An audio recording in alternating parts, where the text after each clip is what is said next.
안녕하세요. 저 정신건강의학과 이강준이라고 합니다. 만나 뵙게 돼서 반갑긴 한데 병원에서 만나 뵙는 건 이게 반가운 게 아니라서 저희 환자분들도 다음에 또 뵐게요. 그럼 되게 싫어하세요. 다음에는 이제 안 보는 게 좋은 거라고 이렇게 하고 나가시는데, 저는 정신과에서 정신신체의학이랑 노인정신의학 쪽 담당하고 있습니다. 그래서 정신신체의학이라고 하는 거는 이제 신체 질환이 걸려서 그걸로 인해서 정신과 문제가 발생한다거나 아니면 정신과 질환 때문에 이제 신체 질환이 악화되는 경우를 얘기하는데요. 이 유방암도 마찬가지로 유방암에 의해서 이제 고통을 겪다 보니까 우울증이나 스트레스 지수가 높아져서 이제 정신적인 문제를 겪고 있는 분들을 위주로 치료를 하고 있습니다.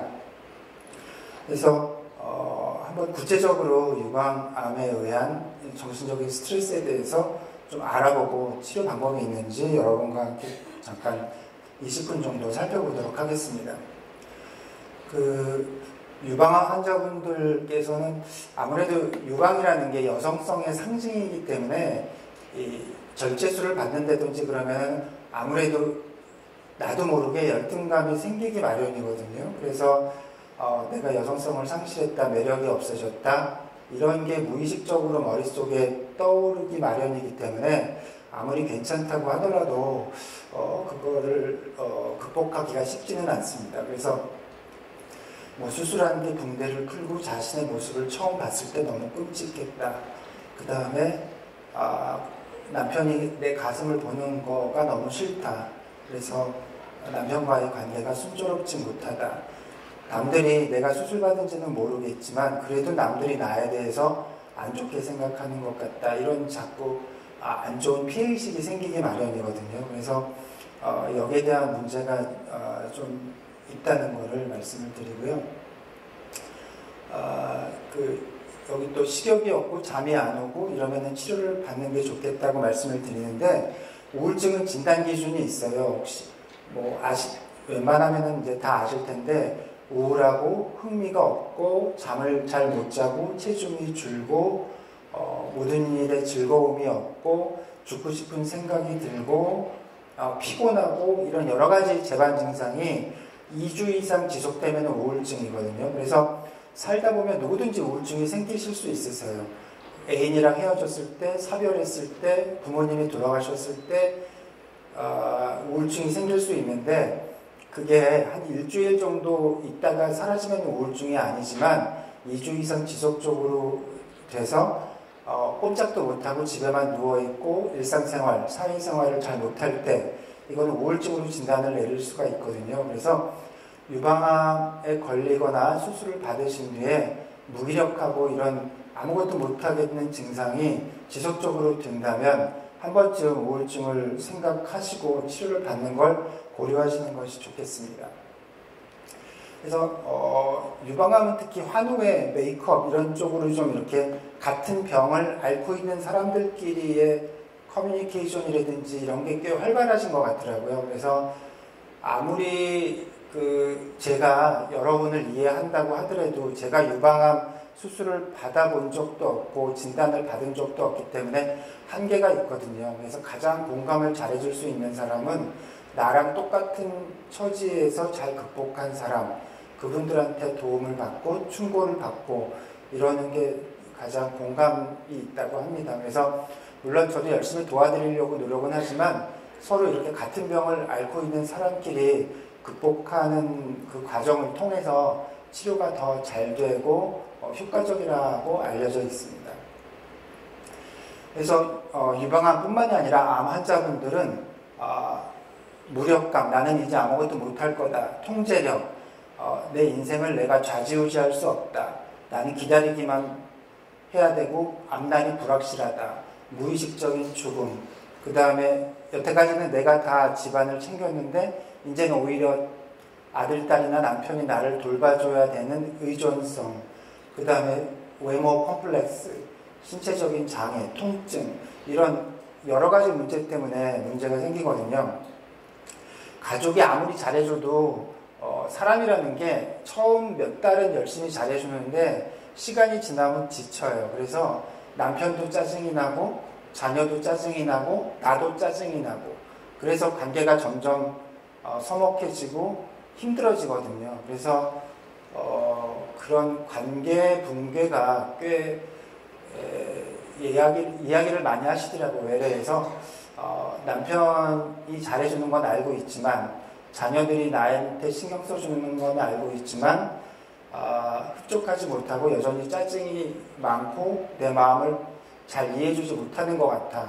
그걸 알면서도 나는 자꾸 짜증이 난다. 이런 말씀을 많이 하시거든요. 그래서 그런 역할에서의 갈등 문제가 꽤 심각한 것 같아요. 그래서 다음은 이제 유방암에 걸렸을 때 반응인데요. 처음에 환자분들이 유방암에 이제 진단을 받으면 부정을 하죠. 아니 내가 왜 잘못된 거 아니야? 다른 병원 한 번 더 가봐야지. 그럴 리가 없어. 이런 모든 암이 다 그래요. 처음에는 좀 부정의 단계가 오게 마련이고요. 그 다음에 이제 분노가 생기죠. 왜 하필 내가 암에 걸렸지? 내가 뭘 잘못해서 이런 생각이 들다가 그래도 어쩌겠어. 이제 이렇게 살아야 되잖아. 이제 타협을 하게 되다가 이제 우울증에 빠지게 되죠. 난 이제 정말 오래 못 사는 건가?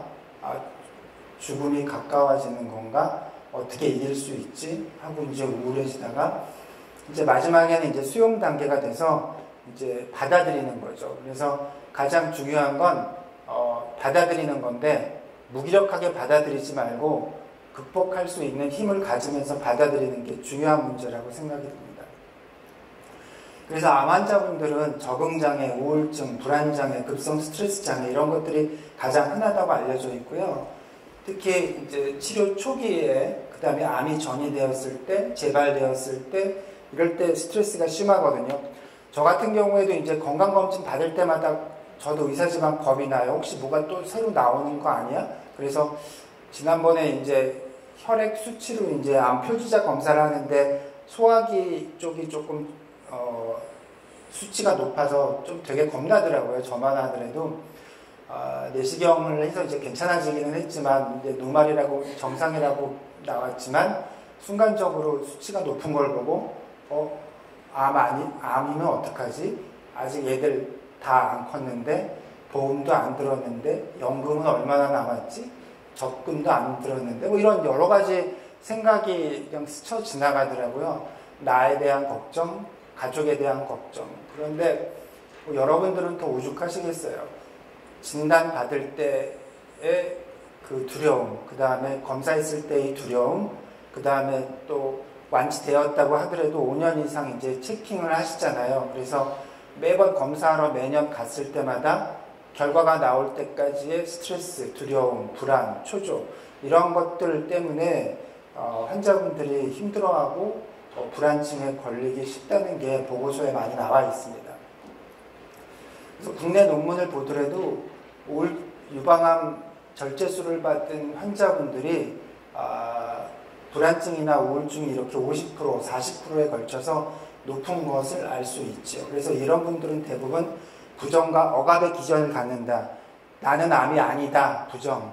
그 다음에 참고 살자. 억압. 이게 방어 기제가 제일 많다고 알려져 있습니다. 그래서 이런 분들은 기분이 좀 좋아야지 삶의 질이 좋아진대요. 왜냐하면 스트레스를 받으면 그 코르티졸이라는 호르몬이 있거든요. 그게 나쁜 호르몬인데 그게 많이가 분비가 되면 면역 기능이 떨어져요. 그래서 유방암을 이길 수 있는 면역 기능이 저하게 되기 때문에 우울증이나 불안증이 없어야지 그 유방암을 이길 수 있는 힘이 더 커진다고 알려져 있거든요. 그래서 혹시 여러분께서 우울증이나 불안증에 걸린다면 같이 좀 항우울제를 먹거나 아니면 면담 치료를 받아서 같이 면역 기능을 높인 상태에서 치료를 받는 게 훨씬 예후에 좋다는 게 논문에 많이 나와 있습니다. 그래서 우울 증상과 같은 심리적 증상이 적을수록 유방암 환자의 삶의 질이 높아진다고 아까 제가 말씀드렸다시피 진단을 기다릴 때 뭐 치료를 시행하기 전 결과를 기다릴 때 이런 때 불안하다는 얘기를 제가 말씀드렸죠. 그래서 중복돼서 넘어가고요. 암과 관련된 6D라는 게 있더라고요. 죽음, 데스, 장애, disability, 신체 변형, deformity, 의존성, dependency, 고통, discomfort, 파탄, disruption. 그래서 요거를 조심해라. 이거를 극복하는 게 중요하다.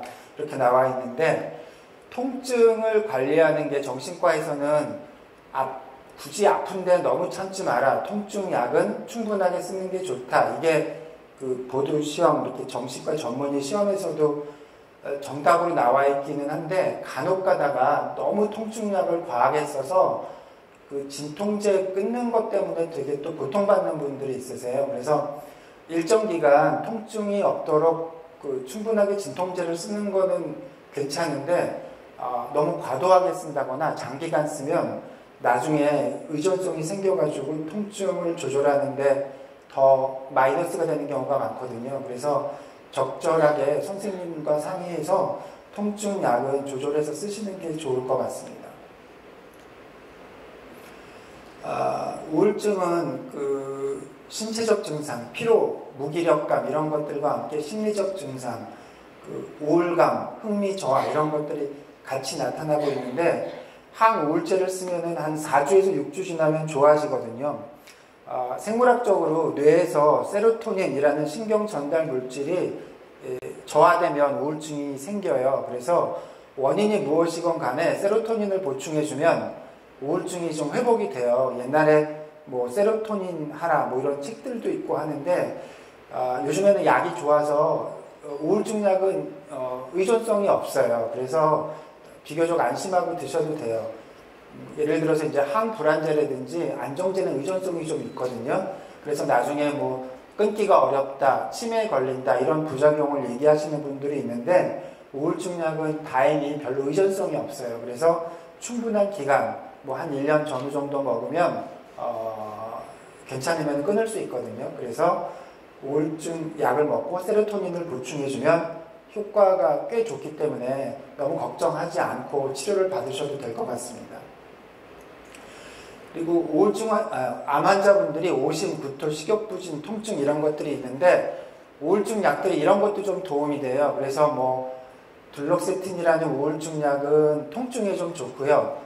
머타자핀이라는 우울증 약은 오심이나 불면에 좀 좋대요. 그리고 또 요즘에 많이 쓰는 뭐 SSRI 계통 우울증 약은 우울감, 뭐 이런 흥미 저하, 뭐 즐거움의 저하 이런 데 또 도움이 된다는 보고가 많아서 여러분의 증상에 따라서 요즘에는 약을 좀 맞춰서 쓸 수가 있거든요. 그래서 암 환자에서 2차적으로 나타나는 여러 가지 오심, 구토, 통증, 뭐 식욕 저하 이런 것들에 대해서 조절 가능하니까 그 일반 내과 선생님이랑 같이 상의해서 쓰면 좀 도움을 많이 받으실 수 있을 거라고 생각을 합니다. 그래서 이제 좀 전에 말씀드렸다시피 우울증 약이 통증이나 집중력 저하, 기억력 감퇴에도 도움이 되기 때문에, 또 브린텔릭스라고 우울증 약 중에서 또 기억력이 좋아지는 약이 있어요. 그래서 여러분의 증상을 듣고 적절한 약을 제가 처방을 하면 한 4주에서 6주 지나면 어느 정도 호전이 있기 때문에 말씀을 정확하게만 잘 해주시면 도움을 많이 받으실 수 있을 거라고 생각을 합니다.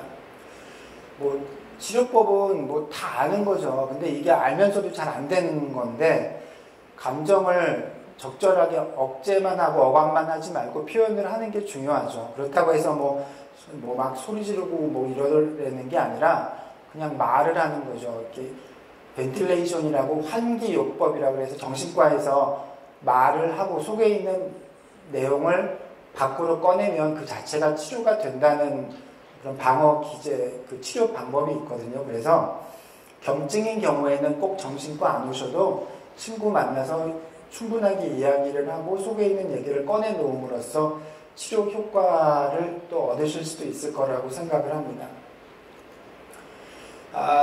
이거는 일일 기록지인데, 정신과 중에서 이제 인지치료라는 게 있어요. 이제 쉽게 말하면 일기 같은 거예요. 여러분이 이제 하룻밤을 지나고 밤중에 일기를 쓰시는 것도 도움이 많이 돼요. 오늘 많이 우울했다. 근데 여기 이제 나와 있는 방식대로 쓰면, 오늘 오후에 남편과 자식이 내 말에 대꾸도 안 하고 시큰둥하고 나를 무시하는 것 같아서 기분이 매우 상하고 감정이 안 좋았다. 죽고 싶을 정도는 아니었지만 많이 우울했는데 이 사람들이 나를 무시하는 건 아닌지 이런 자동적인 생각이 떠올랐다. 실제로 안 그렇다는 것을 알면서도 이성적 반응으로는 아니라는 것을 알면서도 나는 계속해서 내 가족들이 나에 대해서 지치고 포기하는 것 같은 느낌을 받는다. 그래서 매우 우울하다. 그래서 이제 어떻게 해야 될까? 뭐 이런 식으로 일기를 쓰시면, 요 형식에 맞춰 쓰시면 본인의 생각을, 본인의 감정을, 본인의 느낌을 이제 객관적으로 바라볼 수 있는 좀 치료 방법이 될 수 있거든요. 그래서 인지치료라고 해서 뭐 특별한 거는 아니고 여러분들이 이제 일기를 쓰시는 것도 제 생각에는 도움이 될 것 같아요. 그래서 아까도 말씀드렸다시피 가장 좋은 거는 자신의 지금 상태를 있는 그대로 잘 받아들이고 극복하려고 노력하고 자신의 감정을 읽고 잘못된 부분, 자동적으로 떠오르는 부정적인 사고를 좀 변화시키려고 노력하고 이러는 게 가장 중요하기 때문에 우울증의 치료 방법 중에 하나로서 약물치료와 함께 인지행동요법, 이것도 여러분한테 많이 도움이 될 거라고 생각을 합니다. 실제로 보니까 뭐 또 결혼한 사람이 다 좋다는 건 아닌데 친구를 많이 가지고 있고 혼자만 암을 극복하려는 것보다 주변의 도움을 구하고 같이 공유하고 슬픔이나 고통이나 괴로움을 나누고 이런 사람들이 예후가 다 좋다고 알려져 있거든요. 그래서 병원에서 뭐 저한테 오셔도 좋고 뭐 외과 선생님한테 오셔도 좋고 간호사한테 오셔도 좋고 하여튼 속에 있는 얘기를 많이 하시고 두려움, 고통, 스트레스, 우울감 이런 것들을 많이 펼쳐 놓으실수록 도움을 많이 받고 지지를 많이 받아서 치료가 더 잘 된다는 걸 말씀을 드리고요. 뭐 대부분의 저한테 오시는 분들은 다 이런 말씀을 하세요. 치료받는 게 두렵다, 무섭다, 내 아이들이 불쌍하다, 우울하고 의욕도 없다, 내가 여태까지 잘못 살아온 것 같다, 죄책감이 또 되게 많으시더라고요.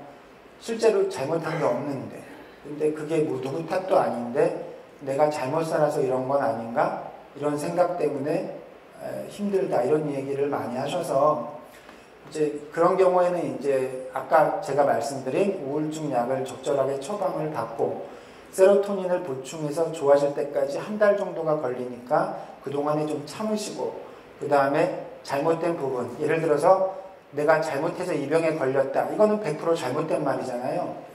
뭐 그거는 상관이 없는 얘기인데 인지가 왜곡이 된 거죠. 내가 죄책감 때문에 그렇게 우울증에 걸린 거를 잘못 지각하고 있는 거기 때문에 그거는 이제 제가 교정을 해드리고 그렇게 해서 치료를 받으면 도움을 많이 받으실 수 있겠다 말씀을 드리고요.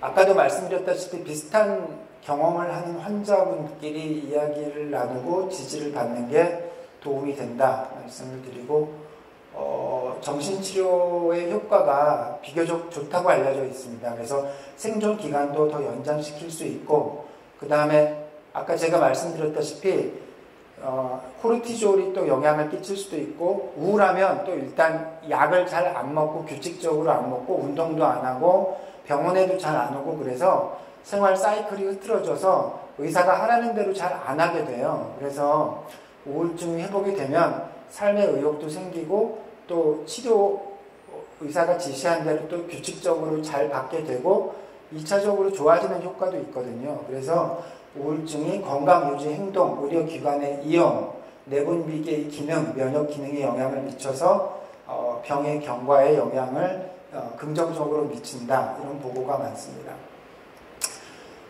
뭐 이 중에는 말기가 없으시고 모두 다 회복되실 거라고 저는 믿습니다만 혹시나 말기암 환자인 경우에는 또 거기에 적당하게 맞춤 치료를 해야 되거든요. 저희 병동에 병원에 호스피스 병원도 있기는 하지만 통증의 조절이라든지 생의 말기를 마감하는 방법이라든지 이런 말기 암에 대한 또 적절한 접근도 필요한 부분이라고 생각을 합니다. 끝으로 이제 종교 문제인데 종교를 갖는 게 좋은가? 제 개인적으로 답은 없지만 종교를 갖는 게 도움이 되죠. 아무래도 내적 평안을 얻을 수는 있고. 하지만 이제 기복신앙처럼 뭐 종교를 믿으면 뭐 암이 좋아질 거야. 뭐 약 없이도 하느님을 믿으면 좋아질 거야. 이거는 좀 위험한 생각이죠. 종교는 심리적으로 안정을 취해서 세로토닌을 분비를 촉진시키고 마음을 평안하게 해주고 면역 기능을 증진시키는 효과가 있지만 그 자체로만으로 치료가 100% 되는 건 아니죠. 그래서 뭐 경증이나 중증도는 종교가 도움이 되는데 이제 중증도 이상의 말기 환자나 이제 우울증의 심한 경우에는 치료를 받는 게 가장 적절할 거라고 생각을 합니다. 네, 여기까지 마치도록 하겠습니다.